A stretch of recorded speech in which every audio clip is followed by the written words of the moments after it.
नमस्कार मित्रों। आज मैं आपको लेकर चलूंगा एक ऐसी यात्रा पर जहां आस्था और विज्ञान दोनों अपने घुटने टेकते हैं।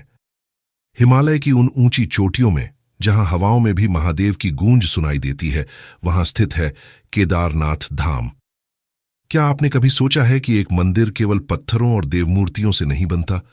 कुछ स्थान होते हैं जो अपने आप में एक जीवंत शक्ति है, एक रहस्य है, एक अनसुलझी पहेली है। 16 जून 2013 की उस भयानक रात जब प्रकृति ने अपना तांडव मचाया, एक चमत्कार ने सारी दुनिया को चौंका दिया। जब हजारों टन का पानी और चट्टानें मंदिर की ओर बढ़ीं, तो अचानक एक विशाल शिला ने मंदिर के पीछे आकर सारे पानी को दो भागों में बांट दिया। आज हम बात करेंगे उन घटनाओं की जिन्होंने वैज्ञानिकों को चकित कर दिया, उन चमत्कारों की जिन्हें देखकर श्रद्धालुओं की आस्था और मजबूत हो गई, और उन रहस्यों की जिनके जवाब आज भी खोजे जा रहे हैं।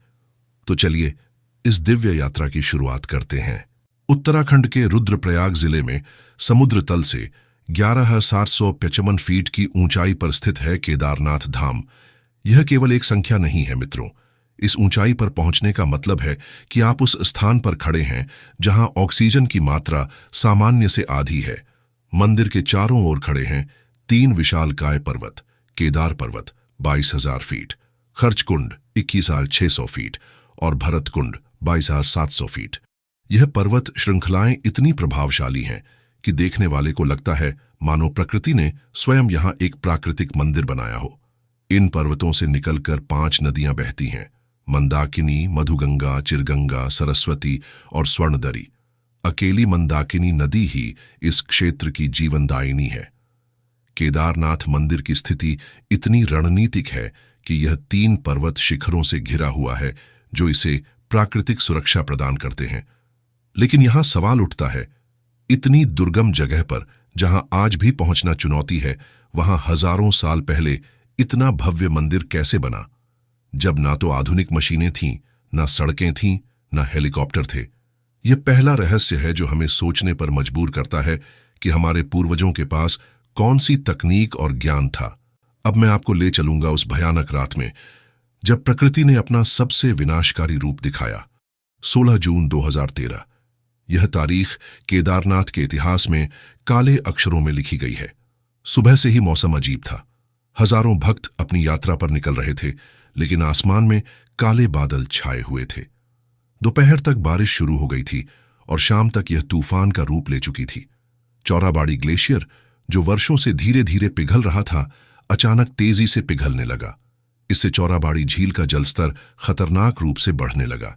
यह झील लगभग 105 किलोमीटर चौड़ी थी और इसमें लाखों लीटर पानी था। रात के 9 बजे के करीब चौराबाड़ी झील का प्राकृतिक बांध टूट गया। एक साथ अरबों लीटर पानी निकला और तेजी से केदार घाटी की ओर बढ़ने लगा। यह केवल पानी नहीं था, इसके साथ विशालकाय चट्टानें, पेड़, मिट्टी और मलबा भी था। मंदाकिनी नदी का जलस्तर सामान्य से 15 गुना बढ़ गया। कुछ ही घंटों में पानी की रफ्तार 100 किलोमीटर प्रति घंटे तक पहुंच गई। 1 घंटे में ही पूरी केदार घाटी में तबाही मच गई। 15,000 से अधिक मकान, दुकानें, होटल और धर्मशालाएं मिनटों में बह गईं। सरकारी आंकड़ों के अनुसार 5,748 लोग मारे गए, लेकिन वास्तविक संख्या इससे कहीं अधिक मानी जाती है। 4,200 गांव प्रभावित हुए और 1,10,000 लोगों को हवाई सेना द्वारा रेस्क्यू करना पड़ा। लेकिन अब आता है वह चमत्कार जिसने सबको हैरान कर दिया। जब यह प्रलय केदारनाथ मंदिर की ओर बढ़ रहा था, तो अचानक एक विशाल चट्टान, जिसका वजन लगभग 1,000 मीट्रिक टन था, बाढ़ के साथ बहती हुई आई और मंदिर के ठीक पीछे रुक गई। ये चट्टान 20 फीट चौड़ी, 12 फीट ऊंची और 30 फीट लंबी थी। ये इतनी सटीकता से रुकी कि इसने पूरे जल प्रवाह को 2 भागों में बांट दिया। पानी मंदिर के दोनों तरफ से निकल गया, लेकिन मंदिर को छू तक नहीं पाया। इस चट्टान को लोगों ने भीमशिला का नाम दिया। लेकिन यह नाम क्यों? क्योंकि स्थानीय मान्यता के अनुसार यह महाभारत के वीर योद्धा भीम की शक्ति का प्रतीक है। सवाल यह है, क्या यह केवल संयोग था? 1,000 टन भारी चट्टान का ठीक उसी जगह रुकना जहां मंदिर की सुरक्षा हो सके? भौगोलविद आज भी इसका जवाब खोज रहे हैं। वैज्ञानिकों के अनुसार यह चट्टान कम से कम 5 किलोमीटर दूर से आई थी, लेकिन यह कैसे संभव है कि इतनी तेज धारा में बहने के बाद भी यह ठीक उसी जगह रुक गई जहां मंदिर की रक्षा हो सके। अब आइए जानते हैं वह कथा जो केदारनाथ मंदिर की नींव से जुड़ी है। यह कहानी केवल एक धार्मिक कथा नहीं है, बल्कि मानवीय पश्चाताप और दिव्य क्षमा का अद्भुत उदाहरण है। महाभारत युद्ध समाप्त हो चुका था। 18 दिन तक चले इस महासंग्राम में लाखों योद्धा मारे गए थे। पांडव विजयी थे, लेकिन उनके मन में गहरा दुख था। उन्होंने अपने ही भाइयों, गुरुओं और परिजनों से युद्ध किया था। युधिष्ठिर का मन विशेष रूप से भारी था। उन्होंने भीष्म पितामह, द्रोणाचार्य और अपने सगे भाइयों से युद्ध किया था। एक दिन वे श्री कृष्ण के पास गए और कहा, हे मधुसूदन, हमने अपने ही कुल का नाश किया है। भले ही यह धर्म युद्ध था, लेकिन इस पाप से मुक्ति कैसे मिलेगी? श्री कृष्ण ने गंभीरता से कहा, पांडवों, तुमने युद्ध में विजय तो पाई है, लेकिन ब्रह्म हत्या का पाप भी लगा है। गुरुजनों और अपने ही परिवार के लोगों से युद्ध करने का पाप भारी है। इससे मुक्ति केवल महादेव ही दिला सकते हैं। इसके बाद पांडव द्रौपदी सहित भगवान शिव की खोज में निकले। सबसे पहले वे काशी पहुंचे, लेकिन भगवान शिव वहां नहीं मिले। फिर वे गुप्त काशी गए, वहां भी दर्शन नहीं हुए। दरअसल भगवान शिव पांडवों से नाराज थे। वे नहीं चाहते थे कि पांडव आसानी से क्षमा पा जाएं। उन्हें लगता था कि पांडवों को अपने कर्मों का पूरा प्रायश्चित करना चाहिए। इसलिए वे नंदी बैल का रूप धारण करके हिमालय की ऊंची चोटियों में छुप गए। पांडव हार मानने वाले नहीं थे।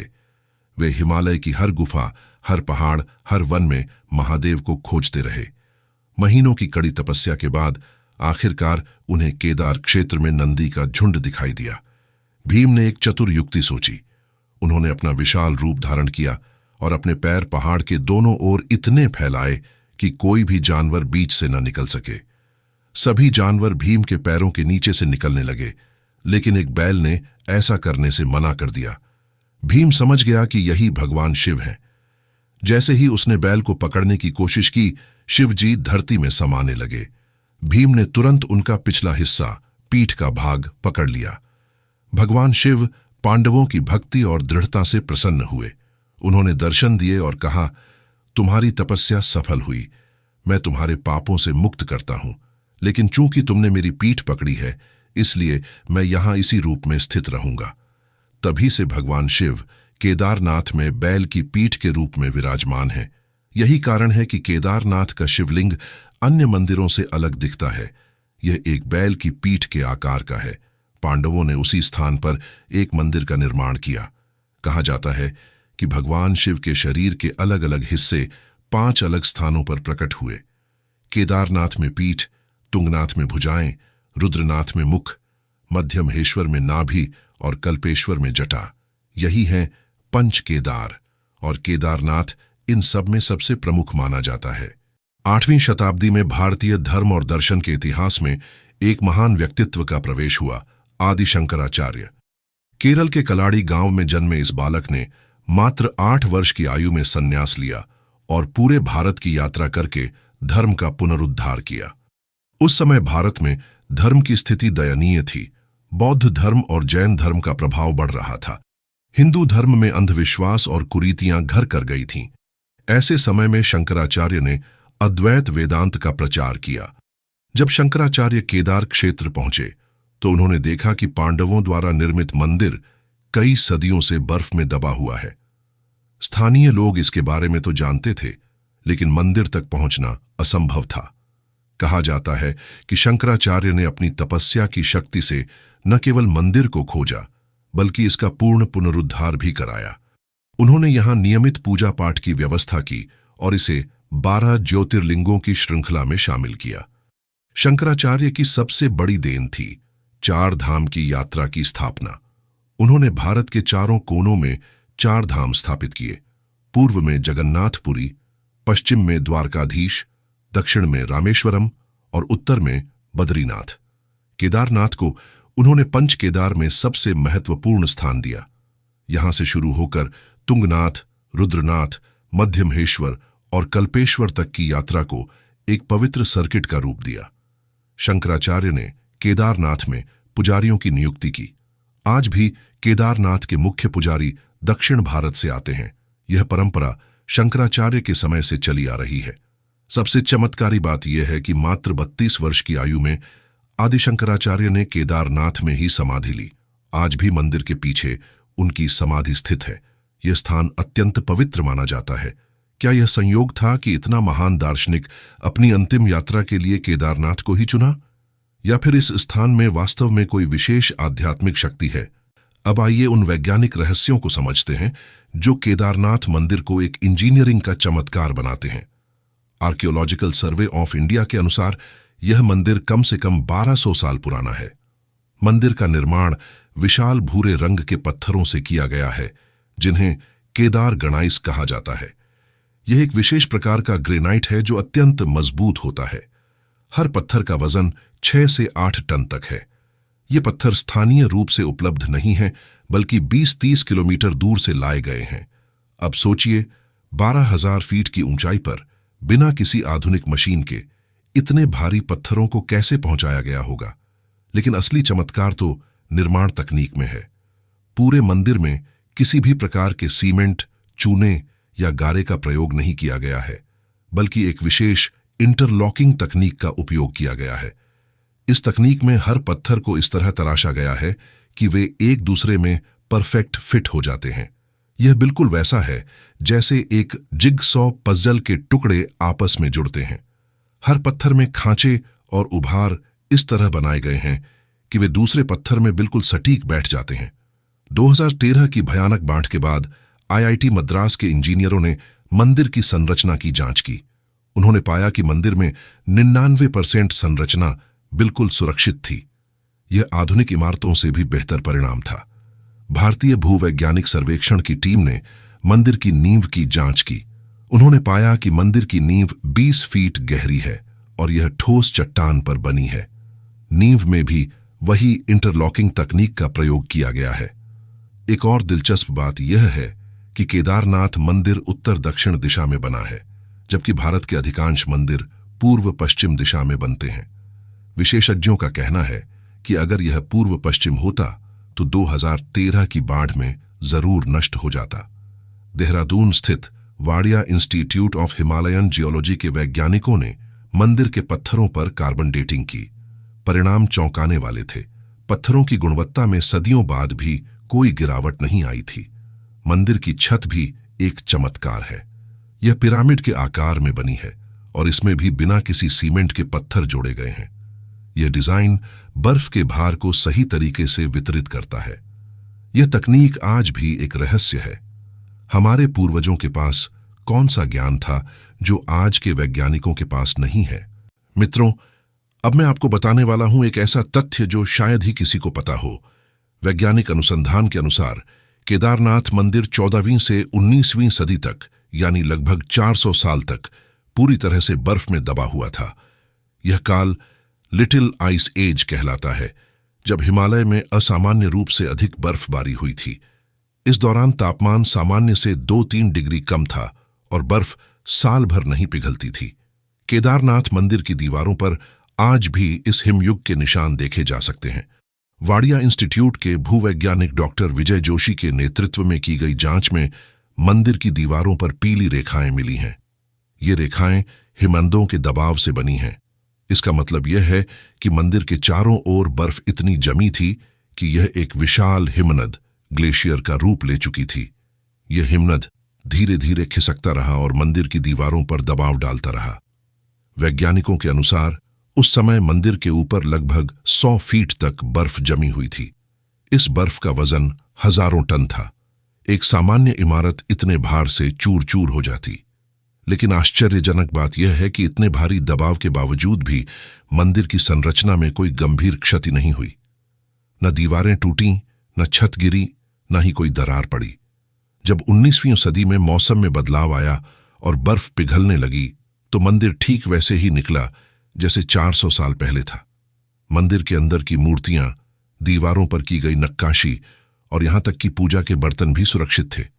स्थानीय किंवदंती के अनुसार इन 400 सालों में भी मंदिर के अंदर अखंड दीपक जलता रहा।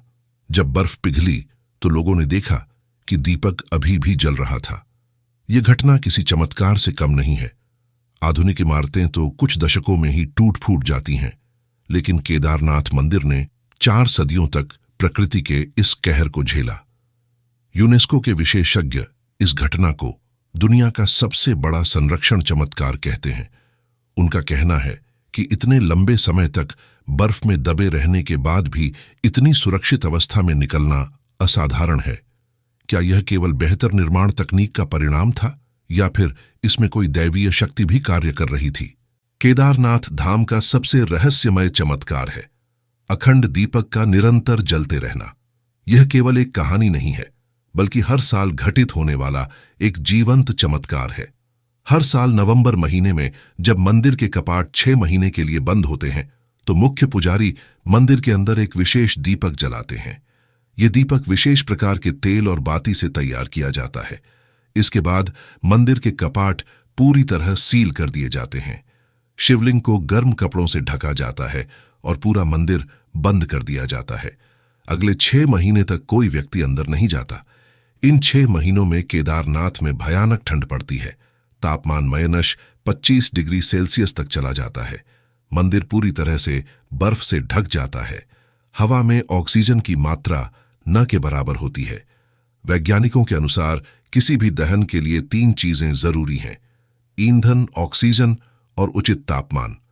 केदारनाथ में सर्दियों के दौरान तीनों ही चीजें न के बराबर होती हैं। फिर भी जब अप्रैल मई में मंदिर के कपाट खुलते हैं तो वह दीपक अभी भी जल रहा होता है। पुजारी सबसे पहले इस दीपक को देखते हैं और फिर पूजा शुरू करते हैं। स्थानीय पुजारियों का कहना है कि यह दीपक विशेष प्रकार के तेल से भरा जाता है, लेकिन वे इसकी सटीक जानकारी नहीं देते। वे कहते हैं कि यह एक परंपरागत फॉर्मूला है जो पीढ़ी दर पीढ़ी चला आ रहा है। कुछ वैज्ञानिक मानते हैं कि यह दीपक विशेष रूप से डिजाइन किया गया है जो बहुत धीमी गति से जलता है। इसमें शायद कोई विशेष वैक्स या ऐसा तेल हो जो कम ऑनिंग सीजन में भी जलता रहे। एक अन्य सिद्धांत यह है कि मंदिर के अंदर कोई प्राकृतिक गैस का स्रोत हो सकता है जो दीपक को जलाए रखता है, लेकिन अब तक भूवैज्ञानिक सर्वेक्षण में इसका कोई प्रमाण नहीं मिला है। तीसरा सिद्धांत यह है कि मंदिर के अंदर का तापमान बाहर से अलग हो सकता है। शायद पत्थरों में कोई ऐसा गुण हो जो अंदर का तापमान स्थिर रखता है। स्थानीय मान्यता के अनुसार दीपक की लौ की दिशा से पता चलता है कि आने वाला साल कैसा होगा। अगर लौ स्थिर है तो साल अच्छा होगा, अगर कंपती है तो किसी प्राकृतिक आपदा का संकेत है। 2013 में जब मंदिर के कपाट खुले तो दीपक की लौ तेजी से कांप रही थी। कुछ महीने बाद ही वह भयानक आपदा आई जिसने पूरी केदार घाटी को हिला दिया। यह रहस्य आज भी अनसुलझा है और शायद यही केदारनाथ की सबसे बड़ी खूबसूरती है। अब मैं आपको बताता हूं एक ऐसा तथ्य जो आपको चकित कर देगा। अगर आप भारत का नक्शा उठाकर देखें तो एक चौंकाने वाली बात सामने आती है। भारत के प्रमुख शिव मंदिर लगभग 69 डिग्री पूर्वी देशांतर रेखा पर स्थित हैं। यह केवल 1 या 2 मंदिर की बात नहीं है, बल्कि पूरी एक श्रृंखला है। केदारनाथ से शुरू करते हैं तो यह श्रृंखला इस प्रकार है: सबसे उत्तर में उत्तराखंड का केदारनाथ, फिर मध्य प्रदेश में कालेश्वर और ओंकारेश्वर, उसके बाद उज्जैन का महाकालेश्वर और अंत में सबसे दक्षिण में तमिलनाडु का रामेश्वरम। यदि आप नक्शे पर इन सभी मंदिरों को जोड़ें तो एक लगभग सीधी रेखा बनती है। यह रेखा भारत को उत्तर से दक्षिण तक काटती है। यह केवल संयोग नहीं हो सकता। प्राचीन काल में जब जीपीएस या आधुनिक मैपिंग तकनीक नहीं थी, तो हमारे पूर्वजों को इस भौगोलिक संरेखण की जानकारी कैसे थी? उज्जैन के महर्षि पाणिनि संस्कृत विश्वविद्यालय के प्रोफेसर डॉक्टर उपेंद्र भार्गव का मानना है कि इन मंदिरों की स्थापना में अक्षांश और देशांतर का पूरा ध्यान रखा गया था। यह किसी उच्च स्तरीय गणितीय और खगोलीय ज्ञान का परिणाम है। पश्चिमी विद्वानों के अनुसार दुनिया में कुछ विशेष ऊर्जा रेखाएं, एनर्जी लाइंस होती हैं, जिन्हें ले लाइंस कहा जाता है। इन रेखाओं पर स्थित स्थानों में विशेष आध्यात्मिक ऊर्जा होती है। इंग्लैंड के स्टोनहेंज, मिस्र के पिरामिड और पेरू के माचू पिच्चू भी ऐसी ही ऊर्जा रेखाओं पर स्थित हैं। दुनिया भर में प्राचीन सभ्यताओं ने अपने धार्मिक स्थल इन रेखाओं पर बनाए हैं। भारतीय परंपरा में इसे नाड़ी मंडल और वास्तु चक्र के रूप में जाना जाता है। प्राचीन ऋषि मुनियों ने इन ऊर्जा प्रवाहों को समझकर ही मंदिरों की स्थापना की थी। 69 डिग्री देशांतर पर स्थित यह शिव मंदिर एक विशाल आध्यात्मिक चक्र बनाते हैं। केदारनाथ इस चक्र का सबसे उत्तरी और सबसे महत्वपूर्ण बिंदु है। कुछ आध्यात्मिक गुरुओं का मानना है कि यह रेखा पूरे भारत की आध्यात्मिक ऊर्जा को संतुलित रखती है। जब भी इस रेखा पर कोई समस्या होती है तो पूरे देश पर इसका प्रभाव पड़ता है। 2013 की केदारनाथ आपदा को भी कुछ लोग इसी संदर्भ में देखते हैं। क्या यह प्रकृति का संकेत था कि हम अपनी आध्यात्मिक विरासत की उपेक्षा कर रहे हैं? आधुनिक भौतिक विज्ञान भी मानता है कि पृथ्वी पर चुंबकीय रेखाएं होती हैं। शायद हमारे पूर्वजों ने इन्हीं चुंबकीय रेखाओं को आध्यात्मिक ऊर्जा के रूप में समझा था। केदारनाथ से जुड़ी एक अत्यंत रोचक और रहस्यमय कथा है जो हर शिव भक्त को प्रेरणा देती है। यह घटना उस समय की है जब केदारनाथ के कपाट 6 महीने के लिए बंद हो जाते हैं। हर साल नवंबर महीने में भैया दूज के दिन केदारनाथ मंदिर के कपाट बंद कर दिए जाते हैं। इसके बाद मंदिर में कोई पूजा पाठ नहीं होती और श्रद्धालुओं का आना जाना भी बंद हो जाता है। पूरा क्षेत्र बर्फ से ढक जाता है और जीवन थम सा जाता है। एक बार की बात है, एक परम शिव भक्त कई दिनों की कड़ी यात्रा करके केदारनाथ पहुंचा, लेकिन वह इतना विलंब से पहुंचा कि मंदिर के कपाट पहले ही बंद हो चुके थे। स्थानीय लोगों ने उसे बताया कि अब अगले 6 महीने तक मंदिर नहीं खुलेगा। भक्त का मन टूट गया। उसने कहा, मैंने इतनी दूर से यात्रा की है, क्या भोलेनाथ के दर्शन के बिना ही वापस जाना पड़ेगा? स्थानीय लोगों ने उसे समझाया कि यहां रुकना खतरनाक है, बर्फबारी शुरू हो जाएगी और रास्ते बंद हो जाएंगे। लेकिन भक्त ने कहा, मैं यहीं रुकूंगा, भले ही मंदिर बंद हो, लेकिन मेरे भोलेनाथ तो यहीं हैं। वह भक्त मंदिर के बाहर ही बैठकर भजन कीर्तन करने लगा।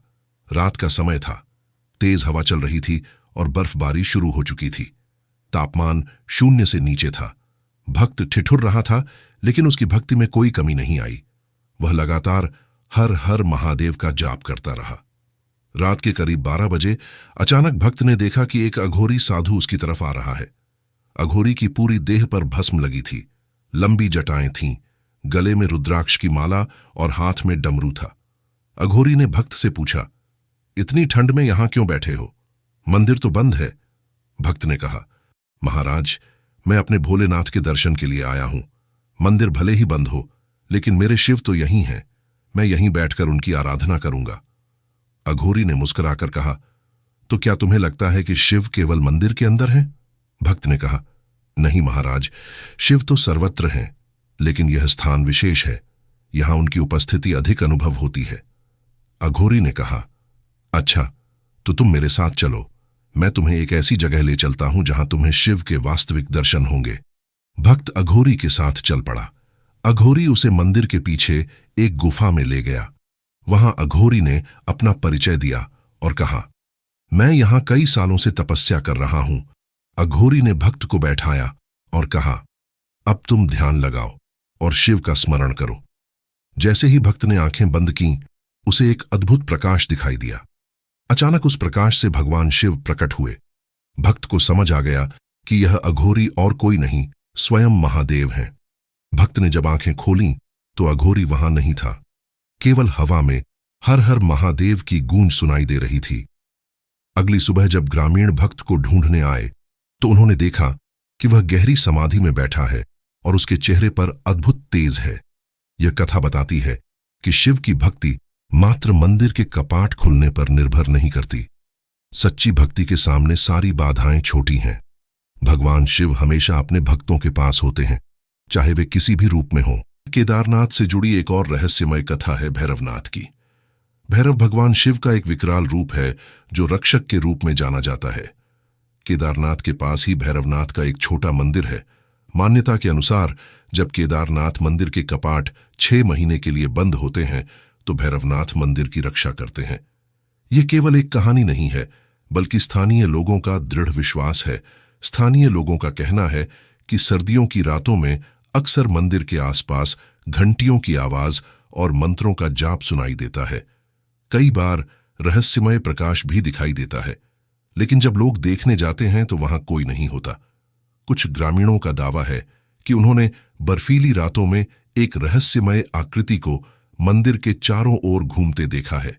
वह आकृति अत्यंत तेजस्वी होती है और उसके हाथ में त्रिशूल होता है।